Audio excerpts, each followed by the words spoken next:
Assalamualaikum warahmatullahi wabarakatuh. Nama saya Ayudana Nur Aziza, kelas 11 MIPA 1, absen 7. Saya di sini akan menjelaskan tentang proses penghantaran mekanisme impuls saraf melalui membran plasma dan sinapsis. Yang pertama, saya akan menjelaskan tentang penghantaran impuls saraf melalui membran plasma. Nah, di dalam neuron ini sebenarnya terdapat membran plasma yang sifatnya semi-permeabel. Membran plasma neuron tersebut berfungsi melindungi cairan sitoplasma yang berada di dalamnya.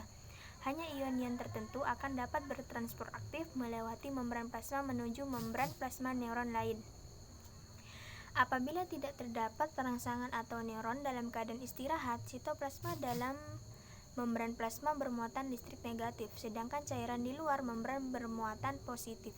Keadaan yang demikian dinamakan polarisasi atau potensial istirahat.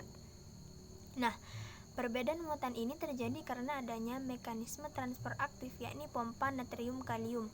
Konsentrasi ion natrium Na+ di luar membran plasma dari suatu akson neuron lebih tinggi dibandingkan konsentrasi di dalamnya. Sebaiknya, konsentrasi ion kalium atau K+ di dalamnya lebih besar daripada di luar. Akibatnya mekanisme transfer aktif ini terjadi pada membran plasma. Kemudian apabila neuron dirangsang dengan kuat, permeabilitas membran plasma terhadap ion Na+ berubah meningkat. Peningkatan ini, permeabilitas membran ini menjadikan ion Na+ berdifusi ke dalam membran, sehingga muatan sitoplasma berubah menjadi positif. Fase seperti ini dinamakan dengan depolarisasi atau potensial aksi. Sementara itu, ion K+ akan segera berdifusi keluar melewati membran plasma. Fase ini dinamakan dengan repolarisasi. Perbedaan muatan pada bagian yang mengalami polarisasi dan depolarisasi akan menimbulkan arus listrik. Nah, kondisi depolarisasi ini akan berlangsung secara terus-menerus sehingga menyebabkan arus listrik. Dengan demikian, impuls saraf akan terhantar sepanjang akson. Setelah impuls terhantar, bagian yang mengalami depolarisasi akan mengalami fase istirahat kembali dan tidak ada impuls yang lewat. Waktu pemulihan ini dinamakan fase refraktori atau undershoot. Dan yang kedua, proses penghantaran impuls melalui sinapsis. Titik-titik atau celah pertemuan antara neuron satu dengan neuron lain disebut sinapsis. Akson pada setiap neuron berakhir membentuk tonjolan kecil yang disebut dengan tombol sinapsis. Permukaan tombol sinapsis ini disebut dengan membran presinapsis. Nah, membran presinapsis ini berfungsi meneruskan rangsang. Membran presinapsis akson neuron 1 akan bertemu dengan dendrit neuron yang lain. Permukaan dendrit neuron itulah disebut dengan membran postsinapsis.